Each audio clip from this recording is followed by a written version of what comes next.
आखिर स्केल के कोने पर ये होल क्यों होता है और आपकी जीन्स में ये जो छोटी पॉकेट है उसका रियल यूज क्या है। आज आपको ऐसे ही चीजों का असली इस्तेमाल पता चलेगा। ये कौन सा इंसान है जो आपको रोज याद करता है और आपको इसका पता भी नहीं। और इस देश में ऐसा क्या हो गया कि यहाँ टीचर बच्चों को काला जादू सिखा रहे हैं, लेकिन वो क्यों यार, इस वीडियो में पता चल जाएगा आपको। तो इस वीडियो को एंड तक देखना और अभी तक चैनल को सब्सक्राइब नहीं किया तो उसे जोर से सब्सक्राइब कर देना। नंबर 15, चेनसॉ मशीन जो आज ट्री कटिंग के लिए यूज होती है, आपको ये पता होगा, लेकिन इसका ओरिजिनल इन्वेंशन मेडिकल पर्पस के लिए हुआ था। 18th सेंचुरी में डॉक्टर्स इसे चाइल्ड बर्थ के टाइम यूज करते थे, जब नॉर्मल डिलीवरी मुश्किल हो जाती थी और बेबी को सेफली निकालना होता था। ये आज के मॉडर्न चेनसॉ जैसा बड़े मशीन नहीं थे, बल्कि एक छोटा हैंड ऑपरेटेड टूल था जो स्लोली कटिंग प्रोसेस में हेल्प करता था। नंबर 14, क्या कभी आपने सोचा है कि चांद जो हमें इतना पास दिखता है, असल में वो कितना दूर है। अर्थ और मून के बीच एवरेज डिस्टेंस लगभग 4 लाख किलोमीटर का है। ये नंबर सुनने में नॉर्मल लगता है, लेकिन रियल में ये डिस्टेंस इतना ह्यूज है कि अगर हम सोलर सिस्टम के सारे प्लैनेट्स को एक लाइन में अरेंज करें तो उनका टोटल साइज भी इस गैप के अंदर फिट हो सकता है। नंबर 12, क्या आपको पता है जिस बड़े पत्थर की वजह से डायनासोर खत्म हो गए थे, वैसे ही पत्थर आज भी गिरते हैं। साइंस में इन्हें म्यूटेराइट कहते हैं। म्यूटेराइट का मतलब है स्पेस से आने वाले छोटे बड़े रॉक्स जो अर्थ पर गिरते हैं। हर साल हजारों म्यूटेराइट्स अर्थ के एटमॉस्फेयर में एंटर करते हैं, लेकिन ज्यादातर हवा के फ्रिक्शन की वजह से ही जलकर खत्म ही हो जाता है। जो थोड़े बहुत बचते हैं वो यूजुअली ओशंस या एम्प्टी एरियाज में गिरते हैं। इसी वजह से आज तक इंसान के मरने का कोई कंफर्म केस नहीं मिला है। सिर्फ एक रेयर केस रिपोर्ट हुआ है जहाँ एक लेडी को म्यूटेराइट हिट हुआ था, पर वो भी सर्वाइव कर गए। नंबर 11, यूनिवर्सिटी ऑफ एक्स्टर ने एक ऐसा कोर्स लॉन्च किया है जिसने सबको शॉक कर दिया। इस कोर्स का नाम है मैजिक एंड ओकल्ट साइंसेस। एक पोस्ट ग्रेजुएट MA प्रोग्राम है जो सितंबर 2024 में स्टार्ट हुआ। ओकल्ट का मतलब होता है ऐसी चीजें जो हिडन या सुपर नेचुरल बिलीफ से जुड़ी हैं, जैसे टैरोट रीडिंग, एस्ट्रोलॉजी और बहुत कुछ। ये सब्जेक्ट अंधविश्वास के रूप में नहीं, बल्कि एक सीरियस एकेडमिक स्टडी के तौर पर पढ़ाया जा रहा है, क्योंकि यूथ में इसका इंटरेस्ट काफी बढ़ रहा है। नंबर 10, क्या कभी आपने नोटिस किया है कि जब आप अकेले बिना लाइट और बिना साउंड के किसी रूम में बैठते हो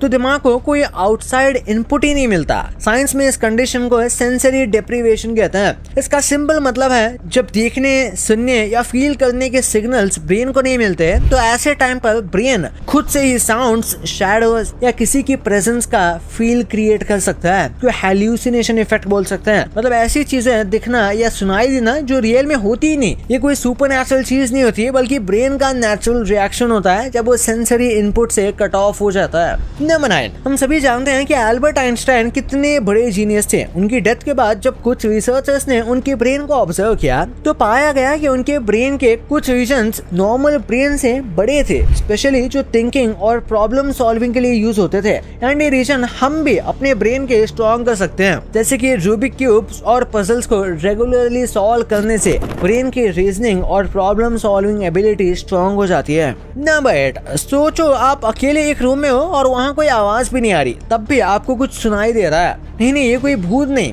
साइंस में इसको टिनिटस कहते हैं, जो एक कंडीशन है जिसमें बिना किसी एक्सटर्नल साउंड के भी आपको रिंगिंग, बजिंग या हिसिंग जैसी आवाज सुनाई देती रहती है। ये साउंड एक्चुअली बाहर नहीं होती, ब्रेन इसे खुद क्रिएट करता है। अगर किसी को टिनिटस है तो इवन क्वाइट रूम में भी उसको हल्का साउंड फील होता रहता है। नंबर 7, माइकल जैक्सन का फेमस चिंपैंजी आज भी जिंदा है और अपनी लाइफ एंजॉय कर रहा है। इसका नाम बबल्स है। बबल्स एक चिंपैंजी है जो माइकल जैक्सन के साथ रहता था। आज वो 40 से भी ज्यादा उम्र का हो चुका है और फ्लोरिडा के सेंटर फॉर ग्रेट एप्स में रहता है। उसे 2005 में वहां शिफ्ट किया गया था, जहां वो रिटायर्ड एप्स के साथ पीसफुली रह रहा है। नंबर 6, आप पैदा होने से पहले ही 3 जनरेशंस के साथ कनेक्टेड हैं। बताऊं कैसे? ये फैक्ट थोड़ा कंफ्यूजिंग है, लेकिन सिंपल है। जब एक बेबी गर्ल अपनी माँ के साथ वोम यानी गर्भ में होती है, तब उसके बॉडी में फ्यूचर एग्स ऑलरेडी प्रेजेंट होते हैं। इसका मतलब ये हुआ कि आपकी मदर अपनी मदर के वूम में थी, तब आपका स्टार्टिंग फॉर्म एग सेल भी एग्जिस्ट करता था। इसका मतलब ये हुआ कि जब आपकी मदर अपनी मदर के वूम में थी, तब आपका स्टार्टिंग फॉर्म यानी कि एग सेल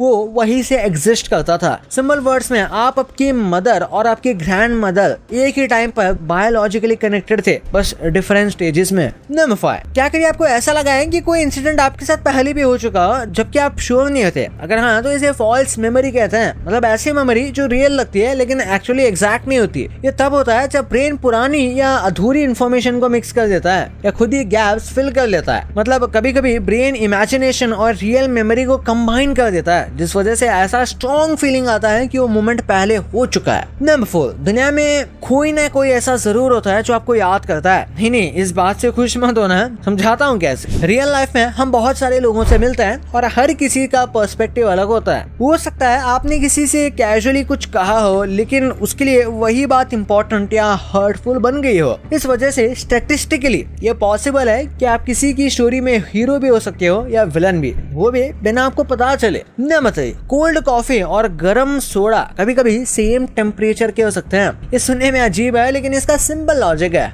कोल्ड और वार्म सिर्फ रिलेटिव वर्ड्स हैं, मतलब इनका सेंस सराउंडिंग टेम्परेचर पर डिपेंड करता है। अगर कोल्ड कॉफी फ्रिज से निकाल कर थोड़ी बाहर रखी हो तो उसका टेम्परेचर बढ़ सकता है, और अगर सोडा रिसेंटली फ्रिज से निकाला हो तो वो अभी भी ठंडा रह सकता है। ऐसे सिचुएशन में दोनों ड्रिंक्स का टेम्परेचर ऑलमोस्ट सेम हो सकता है, बस फीलिंग अलग है। नंबर 2, क्या आपको पता है हनी एक ऐसा नेचुरल फूड है जो हजारों साल तक भी खराब नहीं होता। अभी कुछ साइंटिस्ट ने इजिप्शियन टूम से 3000 से 5000 साल पुराना हनी डिस्कवर किया था, जो आज भी खाने के लिए बिल्कुल सेफ है क्योंकि इसमें एक्सट्रीमली लो मॉइस्चर और हाई एसिडिटी है। हनी में पानी ना के बराबर होता है, जिससे बैक्टीरिया और माइक्रो ऑर्गेनिजम्स वहाँ ग्रो ही नहीं कर पाते। साथ ही बीज जब नेक्टर को प्रोसेस करते हैं तो उसमें नेचुरल प्रिजर्वेटिव्स बन जाते हैं। बस कंडीशन एक ही है, हनी टाइट और सील्ड कंटेनर में होना चाहिए बस। नंबर 1, अब मैं आपको उन डेली यूज प्रोडक्ट्स के बारे में बताऊंगा जिनका रियल पर्पस कुछ और ही था पर हम उन्हें किसी और चीज के लिए यूज करते हैं। सबसे पहले है रूलर, जिसे हम स्केल भी कहते हैं। कुछ रूलर्स के कोने में आपने एक छोटा सा होल देखा होगा जिसे लोग सिर्फ एक नॉर्मल डिजाइन समझते हैं, लेकिन इसका एक रियल पर्पस प्रैक्टिकल स्टोरेज का है। पुराने टाइम में जब स्टूडेंट के पास ज्योमेट्री बॉक्स नहीं होता था तब स्टूडेंट्स रूलर्स को सेफली निकालने के लिए दीवार या वुडन बोर्ड्स पर लगा के हुक या नेल्स पर लटका देते थे, जिससे वो टूटे ना और वापस इजीली मिल भी जाए। फिर है नोटबुक की मार्जिन लाइन। हम सभी ने स्कूल में नोटबुक के पेजेस पर ये लाल वाली मार्जिन लाइन देखी होगी। कई लोग समझते हैं कि इसका मेन पर्पस स्टूडेंट्स को डिसिप्लिन राइटिंग सिखाना है ताकि वो लाइन के अंदर लिखें, लेकिन इसका एक और बड़ा पर्पस है कि पुराने जमाने में पेजेस के एजेस को एक सेफ जोन माना जाता था जहाँ लिखा नहीं जाता था, क्योंकि तब घरों में छोटे चूहे अक्सर नोटबुक के कॉर्नर्स को कुतर देते थे। मार्जिन इसलिए छोड़ी जाती थी ताकि अगर चूहे एजेस को थोड़ा काट भी दें तो अंदर का इंपॉर्टेंट कंटेंट डैमेज ना हो। तो इसके बाद है पेन की कैप। हम सभी ने नोटिस किया होगा कि ज्यादातर पेन की कैप्स के ऊपर एक छोटा सा होल होता है, लेकिन बहुत कम लोग जानते हैं कि ये एक लाइफ सेविंग सेफ्टी फीचर है। अक्सर छोटे बच्चे या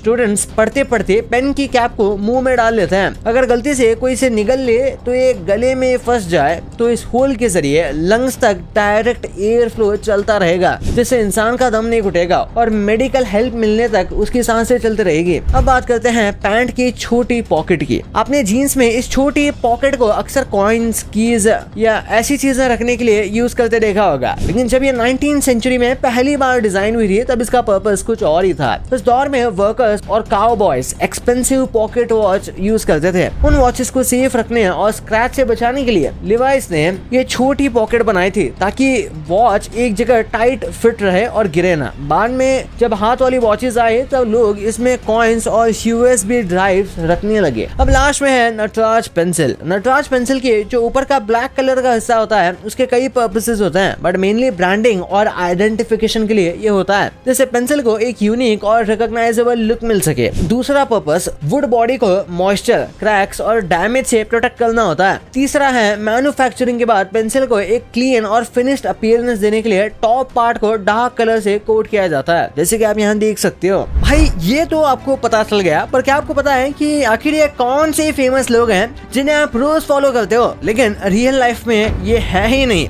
और ये कौन सा जानवर है जिसकी पॉटी देखकर आपको मजा ही आ जाएगा? नहीं सच में। और आपने लोगों को रातों रात अमीर होते हुए भी देखा होगा, लेकिन इस लड़की ने ऐसा क्या किया कि ये एक ही रात में $50 बिलियन के कर्ज में चली गई। भाई इस वीडियो में ऐसे ऐसे फैक्ट्स है ना कि आप इस वीडियो को एंड तक देखोगे और अभी तक आपने आपने इस चैनल को सब्सक्राइब नहीं किया तो सब्सक्राइब करके बेल आइकन जरूर दबा देना। तो मिलते हैं अगले वीडियो में, तब तक के लिए बाय।